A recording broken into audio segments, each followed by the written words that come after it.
मत्ती रचित सुसमाचार उसके 16वें अध्याय उसके 24वें पद से लेकर 26वां पद हम मिलकर पढ़ेंगे। केवल 24वां पद को पढ़ेंगे। तब यीशु ने अपने चेलों से कहा, तब यीशु ने अपने चेलों से कहा, यदि कोई मेरे पीछे आना चाहे, यदि मतलब ये एक आपकी चॉइस है, ये कोई जबरदस्ती नहीं है कि उसके पीछे चलना है। और ये किससे कह रहा है, मेरे को बहुत आकर्षित किया और सोचने में मजबूर किया, वो ये है, तब यीशु ने अपने चेलों से कहा। 3.5 साल से प्रभु यीशु मसीह के साथ है, चुने गए, अलग किए गए, उसको उनको सिखाता रहा, मिनिस्ट्री करवाया, सब कुछ करवाने के बाद अंतिम दौर जब आया तो उनसे बोला, यदि कोई मेरे पीछे आना चाहे, है ना, ये यदि कोई, में इनको भी सुना के बोल रहे हैं कि अगर तुम भी आना चाहते हो तो क्या करना है, तो अपने आप को इनकार करके और अपने क्रूस उठाकर मेरे पीछे हो ले। देखिए मेरे प्रियो, हमारे जीवनों में परमेश्वर के पीछे होना, इंट्रोडक्शन के तौर पर या परिचय के शुरुआत के दौर पर मैं ये बोलना चाहता हूं, परमेश्वर ने कभी भी कन्वर्ट होने के लिए परमेश्वर ने बुलाया ही नहीं, कन्वर्ट्स को बुलाया नहीं, हमें ये आज्ञा नहीं दिया कि आप दुनिया के अंत तक जाओ और कन्वर्ट्स को बनाओ। परमेश्वर ने क्या आज्ञा दिया, जाओ दुनिया के छोर तक जाओ और सुसमाचार सुनाओ, जो विश्वास करते हैं उन्हें बपतिस्मा दो और उन्हें जो कुछ भी मैंने तुम्हें सिखाया है करना सिखाओ, और अर्थात उन्हें शिष्य बनाओ। अर्थात हमसे परमेश्वर जो अपेक्षा किया है, आज्ञा दिया है, वो ये है कि परमेश्वर हमारे जीवनों में हमसे अपेक्षा करता है कि हम शिष्य बने।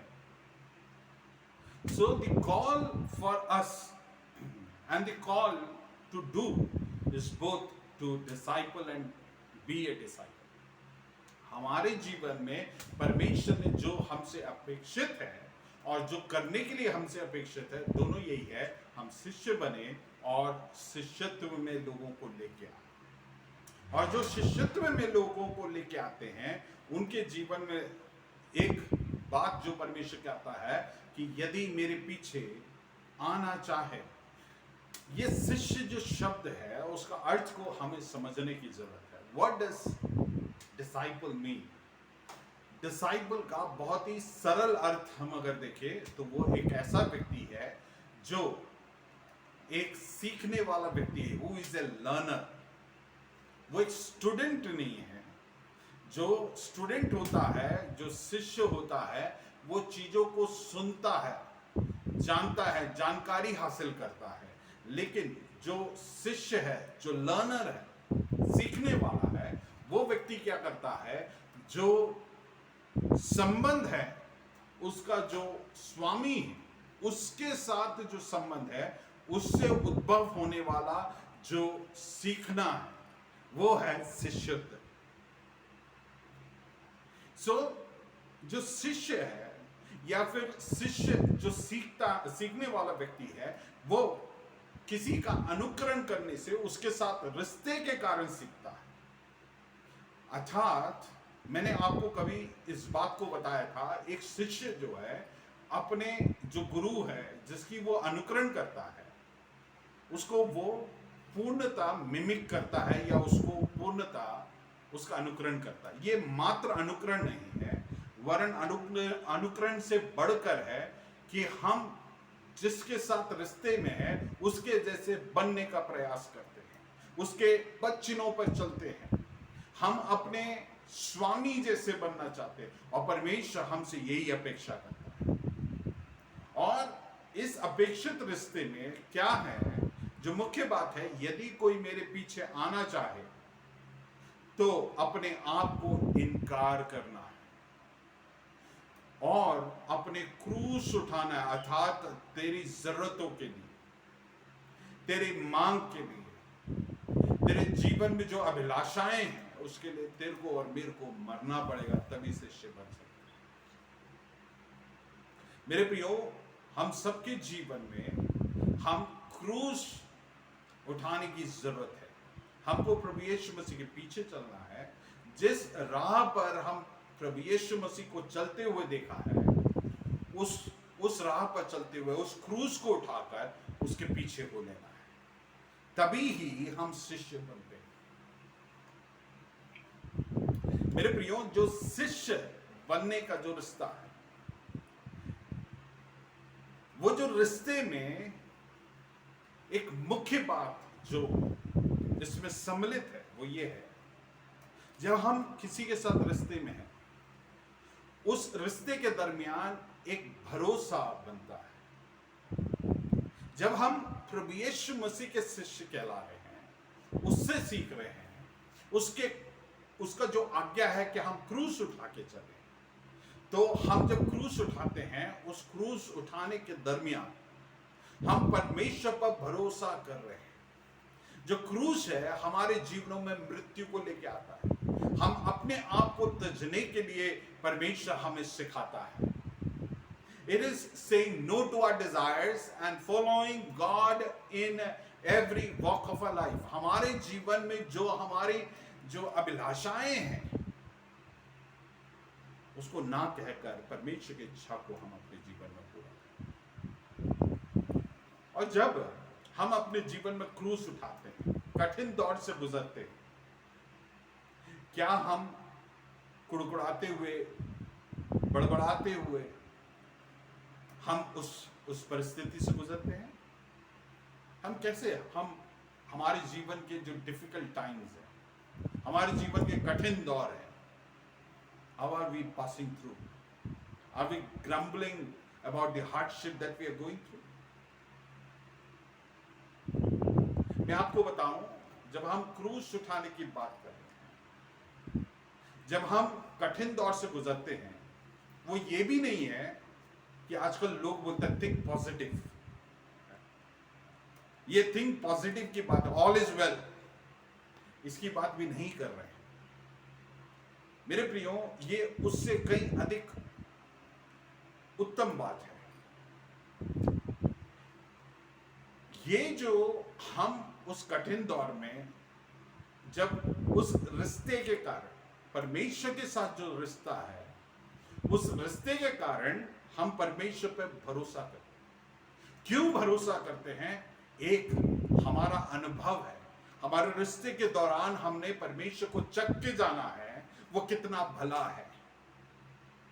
जब हमने उसे चख के जाना है और ये जाना है कि वो भला है, हमें भरोसा है कि वो कुछ भी मेरे और आपके जीवन में, चाहे हमें लग रहा है ये कठिन दौर है, तब भी ये हमारी हानि की नहीं। परमेश्वर के वचन में लिखा है, मेरी योजनाएं तेरे लिए हानि की नहीं है, वरन काय की है, भलाई ही की है। अगर परमेश्वर के वचन में लिखा है तो वो निश्चित पूरा करेगा। सो हमें भरोसा है, we have a trust in God, he is a God who will never lie.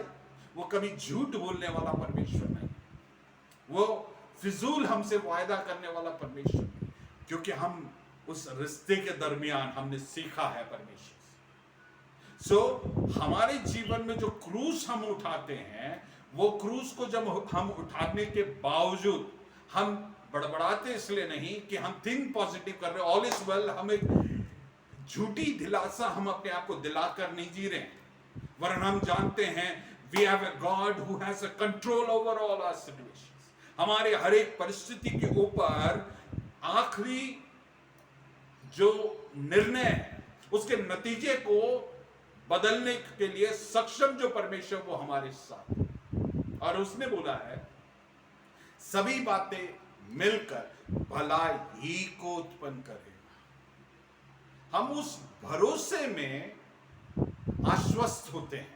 We have confidence in that God, and because we have confidence in that God, we don't murmur, we don't get upset, we don't get tired in those situations, क्योंकि हमको मालूम है परमेश्वर ने हमें बोला है क्रूस उठा के चलना। क्रूस उठा के चलने का जो न्योता हमें दिया है, इनविटेशन परमेश्वर ने दिया, वो ही हमें संकेत देता है everything is not going to be bed of roses। फूल बिछाए गए रास्ते नहीं है। उसमें हमारे जीवन में अड़चने आएंगे, तकलीफें आएंगे, परेशानी आएंगे, रिश्तों में खटास आएगी। हर एक बात परमेश्वर जानता है, इसलिए उसने एक सेंटेंस में क्रूस उठा के चले। आज जो क्रूस उठाना एक फैशन है ना, एक हिंदू भी एक मुसलमान भी पहन के घूम सकता है, चलता है। जो गीतकार कई लोग उसको लटकाते हैं, क्रूस से कोई मतलब ही नहीं रहेगा, फैशन। ये उस क्रूस को उठाने की बात नहीं कर रहे।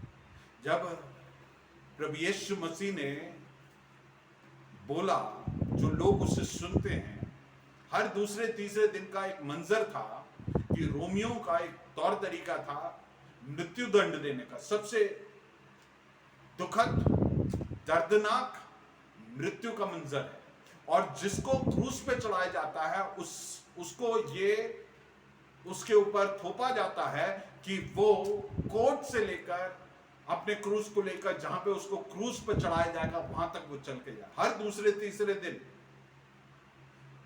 लोग देखते थे इस बात को, और उनको मालूम है क्रूस उठाने का मतलब उतना सुहावनी बात नहीं। उन लोग ने हमसे ज्यादा भली बाती तरीके से समझ ली, लेकिन उसके बावजूद प्रभु यीशु मसीह बोलता क्रूस उठा के चलो। हालेलुया।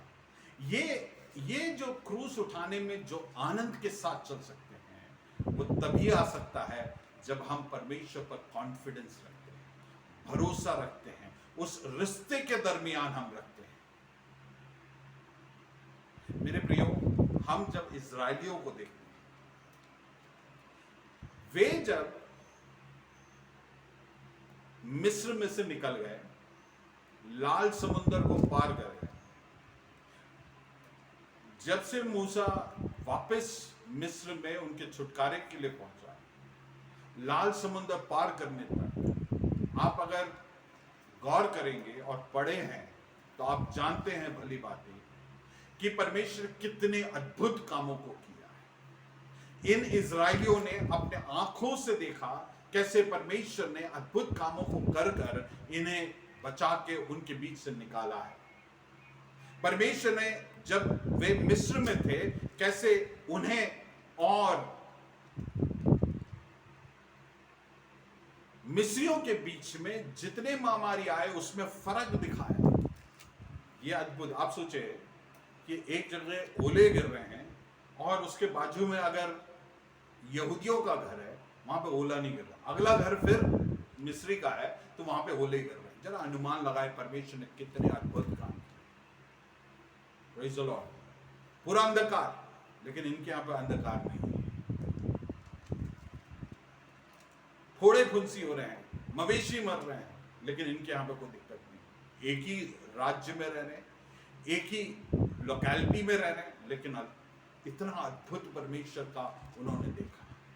लाल समुद्र कितने अद्भुत रीति से उन्होंने पार किया। परमेश्वर ने इतना सब कुछ करने के बाद आपको क्यों लगता है ये कुड़कुड़ा रहे हैं? क्योंकि वो परमेश्वर के ऊपर भरोसा नहीं किया। हम एक वचन को पढ़ेंगे, इनके जो मिस्रियों का यहूदियों का जो तौर तरीका था, सोच था, उसको समझने के निकालेंगे। गिनतियों की किताब 14 उसका 22, वहां पे इस प्रकार से लिखा, उन सब लोगों ने जिन्होंने मेरी महिमा मिस्र देश में और जंगल में देखी, उन्होंने मिस्र देश में और जंगल में इतने सालों से, विगत 40 साल से उनको अद्भुत रीति से परमेश्वर चल रहा था, और मेरे किए हुए आश्चर्य कर्म को देखने पर भी 10 बार मेरी परीक्षा की और मेरी बात नहीं मानी। परमेश्वर मूसा से कहता है, इन लोगों को मैंने इतने अद्भुत रीति से चलाया है, लेकिन वो उसके बावजूद मेरे विरोध में ढिठाई की, मेरे विरोध में कुड़कुड़ाए, है ना, हटीले होकर मेरे साथ बर्ताव किए, मेरे बातों को नहीं मानते।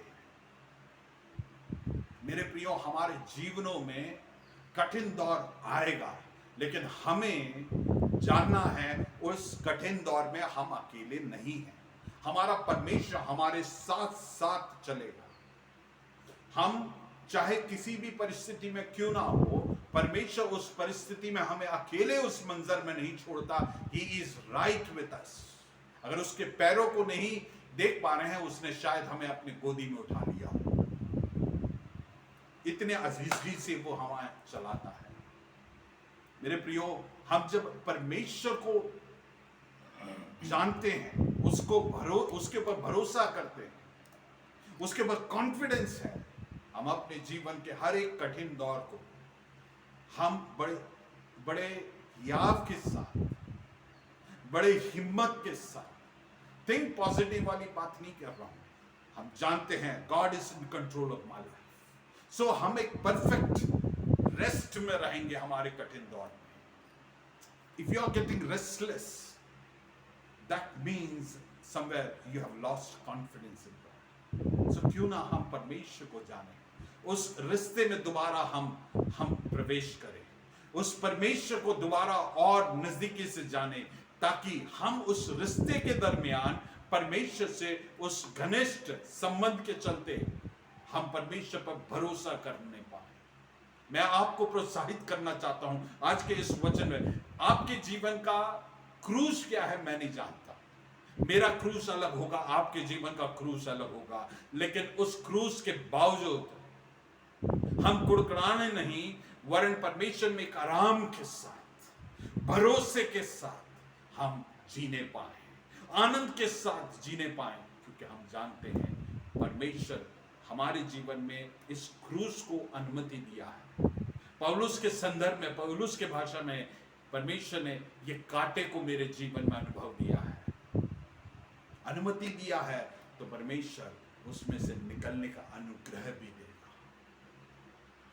दूसरे भाग में लिखा है परमेश्वर हमें निकास के लिए रास्ते को देगा। कितनी दुखद बात है कि ये इन इजरायलियों ने परमेश्वर के इतने अद्भुत कामों को इतनी नजदीकी से देखा। हम तो पढ़ ही रहे, लेकिन उन्होंने तो अपने जीवन में ये 40 साल में प्रतिदिन परमेश्वर के अद्भुत कामों को देखा है। मन्ना गिर रहा है, मन्ना ही रोज ही अद्भुत दिख रहे हैं, उनके कपड़े फट नहीं रहे हैं। 40 साल चलने वाला कौन सा कपड़ा है हम नहीं जानते। सैंडल उनके साइज के हिसाब से बढ़ते जाता। परमेश्वर ने इतने अद्भुत काम, कोई बीमारी नहीं हुआ, कितने अद्भुत काम हो। उसके बावजूद they didn't mature into a relationship and a trust life in them। ये बड़ा दुखद है कि वो इन सारी चीजों को देखने के बाद, अनुभव करने के बाद, नजदीकी से देखने के बावजूद वो उस परिपक्वता में नहीं पहुंच पाए। और चूंकि वो उस परिपक्वता में नहीं पहुंच पाए, उनके जीवन में उठने वाले हर एक कठिनाई, पानी नहीं है कुड़कुड़ा, मीट मछली नहीं है कुड़कुड़ा, मूसा नहीं दिखा तो परमेश्वर के विरुद्ध चले। हर एक छोटी छोटी बातों, क्यों? क्योंकि they lack confidence in God. और अगर हम गौर करें, कहीं ना कहीं इनको यह भी नहीं समझ में आया कि इन्हें चलाने वाला मूसा नहीं लेकिन परमेश्वर है। मतलब बोलने का अर्थ है पास्टर मूसा नहीं चला रहा है, परमेश्वर चला रहा है। मूसा 40 दिन से नहीं आया है, पास्टर मूसा नहीं आया, तो क्या हुआ? परमेश्वर की उपस्थिति तुम्हारे साथ है। कोई एक व्यक्ति विशेष पर आधारित नहीं है आपके जीवन में जो भरोसा है, वरन हमारे जीवन में जो भरोसा है वो इस बात पर आधारित है कि परमेश्वर हमारे साथ है। उसने इस क्रूज को आपके और मेरे जीवन में अनुमति दिया है। अगर उसने इस क्रूज को मेरे और आपके जीवन में अनुमति दिया है, वो उस मृत्यु उपरांत उस रिजरेक्शन को भी देगा। हम यीशु का अनुकरण कर रहे हैं ना। अगर यीशु का अनुकरण कर रहे हैं, केवल मृत्यु में हम उसका अनुकरण नहीं कर रहे हैं, लेकिन हम जब क्रूस का अनुकरण जब कर रहे हैं तो हम मृत्यु में अकेले नहीं, वरन हम परमेश्वर की उपस्थिति में हम उस पुनरुत्थान का भी अनुकरण करेंगे। Praise the Lord, hallelujah. हम अपने जीवनों में इन बातों के बारे में हम जानकार हैं। हम जब क्रूज उठाने की बात कर रहे हैं, हमारे लिए और कोई परफेक्ट एग्जाम्पल नहीं है। कौन है? प्रभु यीशु मसीह। उसके जीवन में उसने जिस भाव से क्रूज को उठाया है, उसी को तो हमें हमारे जीवन में अनुकरण करने की जरूरत है। जब प्रभु यीशु मसीह ने क्रूज को उठाया, जब वो इस बात के बारे में वो परिकल्पना कर रहा था, गतसमने के उस वाटिका में, उसको मालूम था मरने वाला है, लेकिन तब भी वो क्या किया? क्या बोलता है? परमेश्वर, अगर हो सके तो इस दुख का कटोरा, इस मृत्यु को, इस क्रूस को मेरे जीवन से अलग उठाए। तब भी क्या बोलता है? तो भी मेरी इच्छा नहीं, तेरी इच्छा। Praise the Lord। हमारे जीवनों में भी हमें ऐसे दुखद परिस्थिति से गुजरना पड़ता है जहां पे हमारे जीवन में सब कुछ अंत हो रहा है, लेकिन प्रभु यीशु मसीह ने क्या किया? वो क्यों क्रूस का सामना कर पाया? वो इसलिए क्रूस का सामना कर पाया क्योंकि उसको भरोसा था, मैं मरूंगा तो सही, लेकिन तीसरे दिन पिता परमेश्वर मुझे दोबारा जिलाएगा। He had confidence in the relationship with Father that he would raise me from the dead।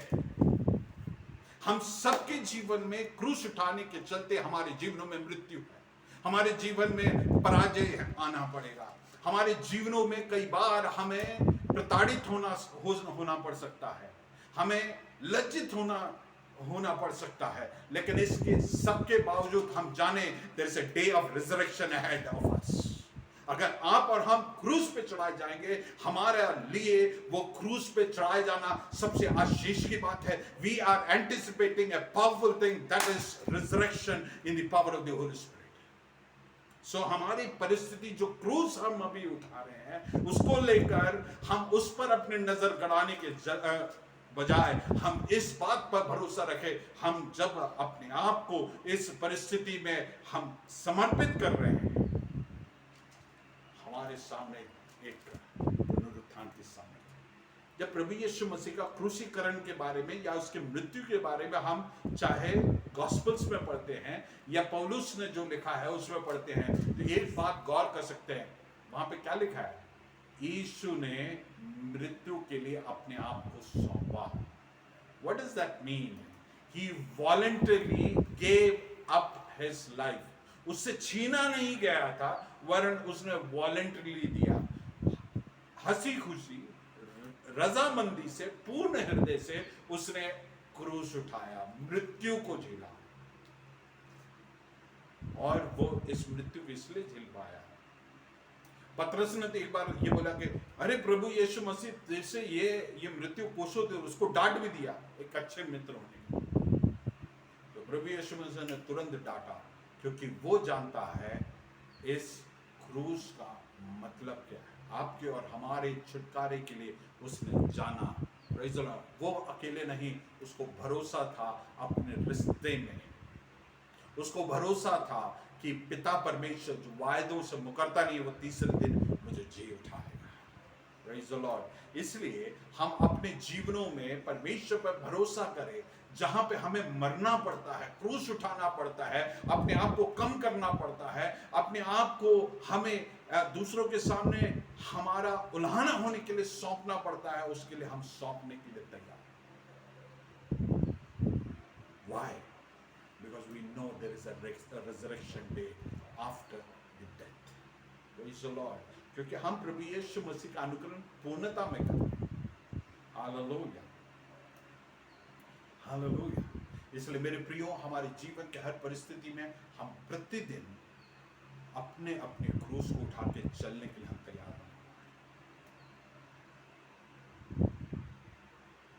मेरे प्रियो, हम जब क्रूस की बात कर रहे हैं, हम जानते हैं एक पूर्ण सरेंडर का लाइफ है, एक पूर्ण समर्पण का जीवन। कई बार होता है कि हमारे जीवनों की विपरीत परिस्थितियों हम प्रश्न पूछने लगते हैं। परमेश्वर मेरे ही जीवन, वरन हम उस स्टेज से हटकर परमेश्वर की ओर आंखों को लगाएं और जाने वो कौन है और उस पर भरोसा करें। ही इज इन कंट्रोल, वो मेरे जीवन में नियंत्रण रखता है। और वो जानकर हम परमेश्वर पर भरोसा करके अपनी पुनरुत्थान के लिए वेट करने का। पुनरुत्थान का क्या अर्थ? मैं केवल मरे हुए में से जिलाने की बात नहीं करता। If you have a shame in your life, आपके जीवन में लज्जा की बातें आई हैं, लोगों ने आपको उल्हाना की बातें किया है, वो सब हमारे लिए मृत्यु की बात है, क्रूस की बात है। लेकिन उसमें परमेश्वर हमारे जीवनों में अपने आदर को प्रदान करेगा। That is the resurrection in our life. और हमें we need not have to pave a way, we need not have to fight it out. हमें उसके लिए लड़ाई करने की जरूरत नहीं है, उसके लिए जद्दोजहद करने की जरूरत नहीं है। लेकिन परमेश्वर ने जिस स्थान पर, जिस क्रूस को उठाने के लिए हमें रखा है, उसे उठाना है और ईमानदारी से परमेश्वर पर भरोसा करके। और परमेश्वर का वचन पढ़ेंगे, पहला पत्रस 5 उसके 6 में इस प्रकार से लिखा है, इसलिए परमेश्वर के बलवंत हाथ के नीचे दीनता से रहो, है ना, जिससे वह तुम्हें उचित समय पर, हमारे लिए जब उचित समय आएगा, हमारा रिजरेक्शन आएगा, हमारा पुनरुत्थान आएगा, हमारा छुटकारा आएगा, हमारा आदर आएगा, ये निश्चित है। क्या लिखा है? जिससे वह तुम्हें उचित समय पर बढ़ाएगा। ये दूसरे शब्द में, he will bring promotion in your due time. Somebody else's promotion is not your due time.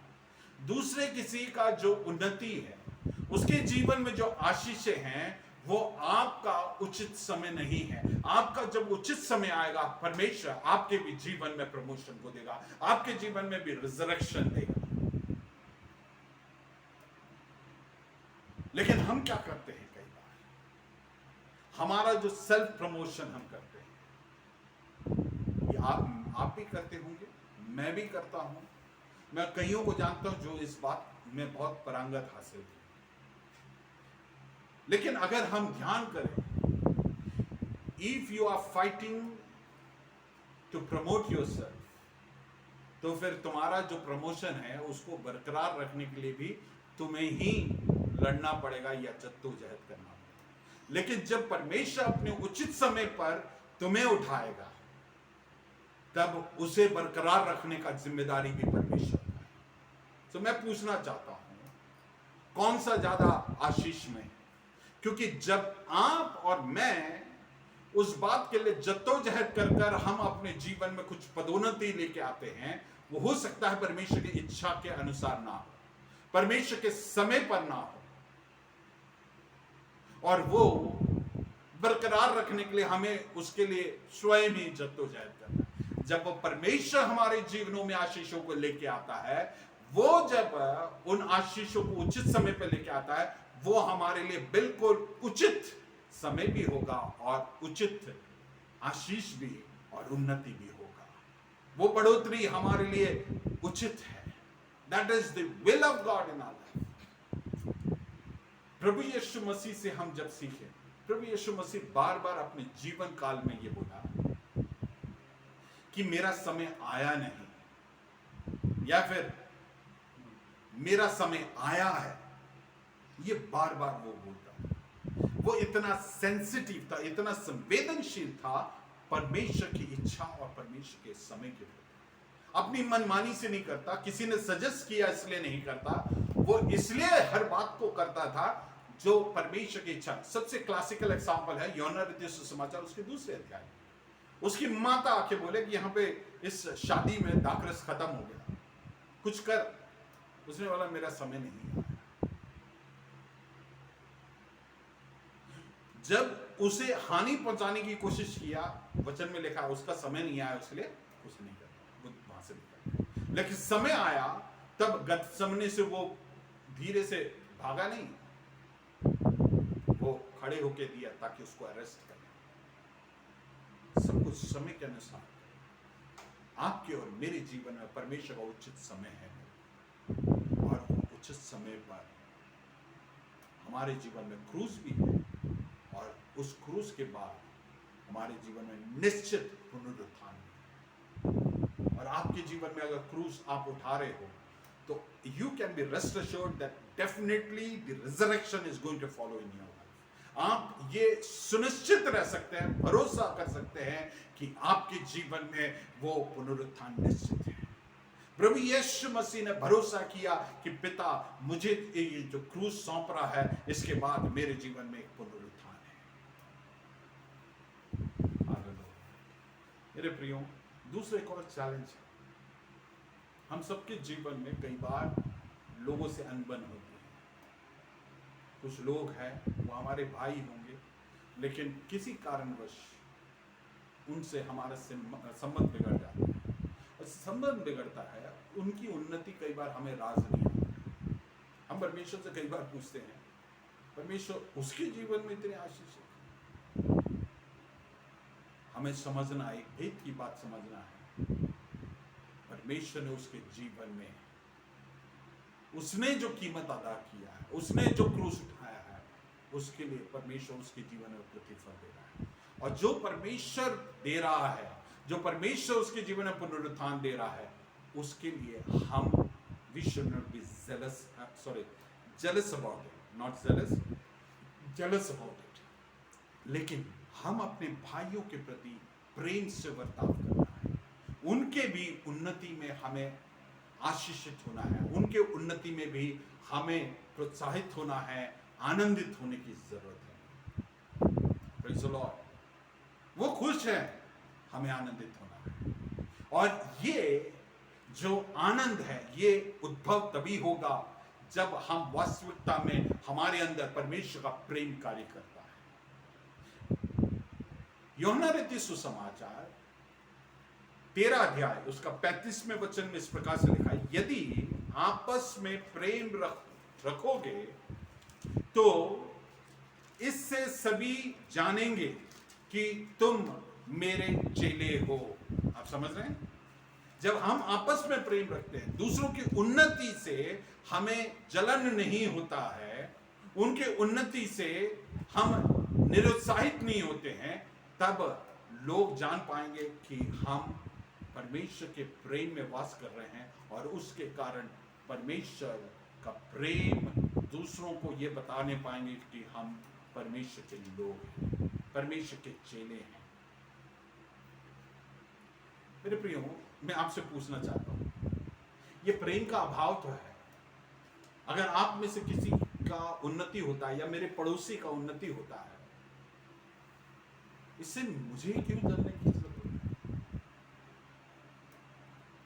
ये मनुष्य में मात्र पाए जाने वाला एक फितरा। एक प्रभु के दास ने इस प्रकार से बोला, कोई भी जो चिड़िया है इस डिप्रेशन से नहीं मरता है क्योंकि दूसरे का जो घोंसला है वो उसके घोंसले से बड़ा है, या उसके पास दूसरा घोंसला है, तीसरा घोंसला है।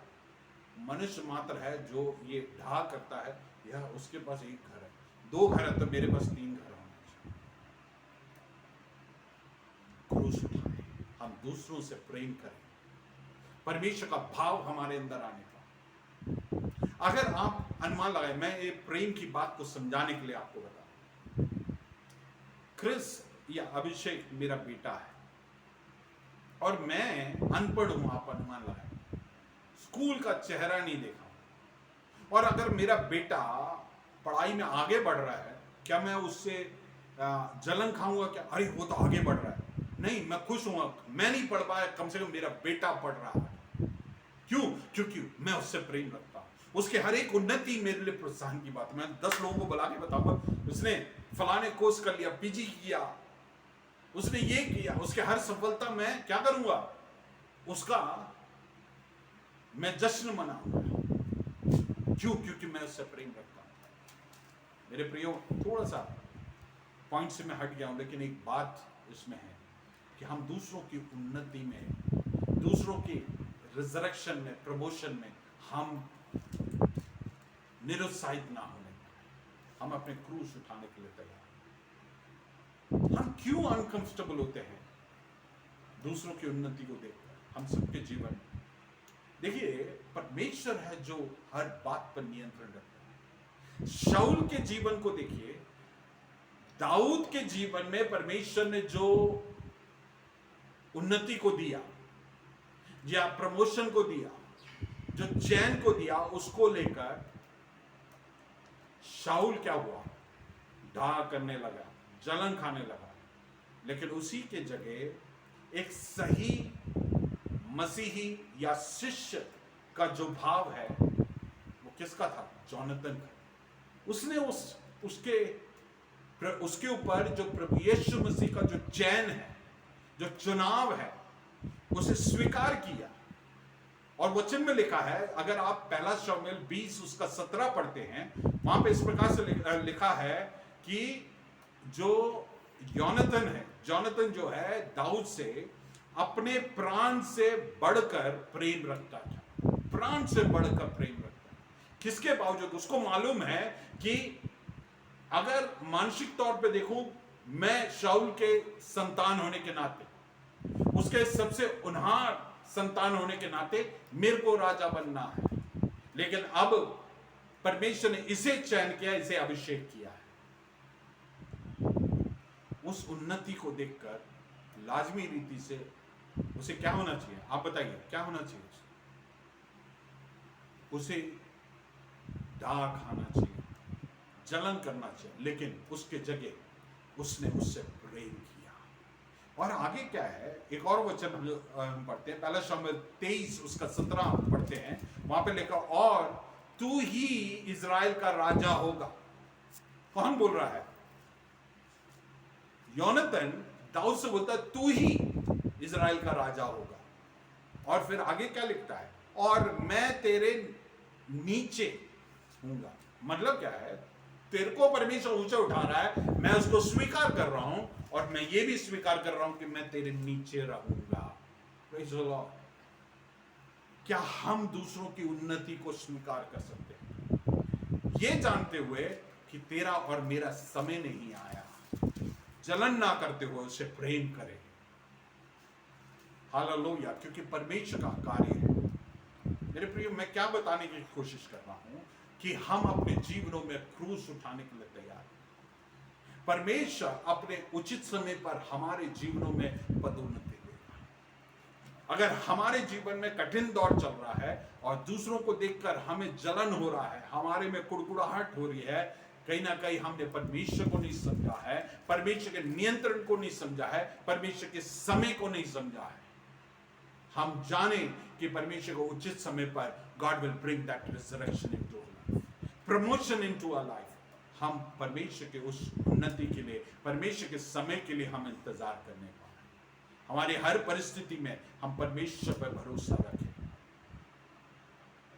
हालेलुया। आज अगर आप उस क्रूस, मृत्यु की अवस्था से, तराई से गुजर रहे हैं, आप ये जाने इस तराई के बाद, इस क्रूस के बाद एक पुनरुत्थान करने हैं। और इसमें हम हर्ष के साथ, आराम के साथ, with a sense of rest, we can go through this when we know that we have a God whom we can trust. हमारे पास एक परमेश्वर जिसके ऊपर हम भरोसा कर सकते हैं। मेरे प्रियो, हमें क्रूस उठाना है। हमारे परिस्थितियों में, हमें प्रताड़ित करने वालों के बीच में हमें परमेश्वर का स्वभाव को देखना है। लेकिन उन सबके बीच में, अरे यार मैं मसीह हूँ, शिष्य हूँ, इसलिए ये सब झेलना पड़ेगा, मैं नहीं तो उसको दोष सुना सकता, ऐसा नहीं। हम सबके जीवन में परमेश्वर के कार्य की जरूरत है। मेरे जीवन में जरूरत है, आपके जीवन में जरूरत है। मैं कहता हूँ मेरे जीवन में सबसे ज्यादा जरूरत है। ये मृत्यु मेरे जीवन में आने की जरूरत है। कितने बार हमने क्रूस उठाने से हमने इनकार कर दिया, अपने पुराने मनुष्यत्व को उजागर किया, अपने पुराने मनुष्य को, हमारे अभिलाषा को, हमारे अंदर से जो इस भरोसे के साथ परमेश्वर ने यह अनुमति दिया है। Let us show the character of Christ. देखिए, हम अपने स्वामी से सीख रहे हैं। और जब हम क्रूस उठाते हैं, स्वामी का स्वभाव हमें दिखने पाए, हमें परमेश्वर का प्रेम दिखने पाए, और हमारे आपस के प्रेम के चलते लोग ये जानने पाए कि हम परमेश्वर के शिष्य हैं। The mark of a disciple is the love in him, the cross that he took, the mark of death in him. जो हमारे जीवनों में जो चिन्ह है कि हम परमेश्वर के शिष्य हैं, वैसे है कि हम में परमेश्वर का प्रेम वास करता है। हम क्रूस उठा के चलते हैं, हमें मृत्यु का चिन्ह है। और हम ये इसलिए पूरे हियाव से क्रूस उठा पाते हैं, मृत्यु को झेलते हैं, क्योंकि हमें मालूम है इसके उस पार हमारे लिए पुनरुत्थान वेट करना है। हमें परमेश्वर पर भरोसा रखना है, हम जब मरेंगे तो हमें पुनरुत्थान भी मिलेगा। परमेश्वर इन वचनों के द्वारा हमें आशीषित करेगा। हम जब परमेश्वर की उपस्थिति में अनुरोध करूंगा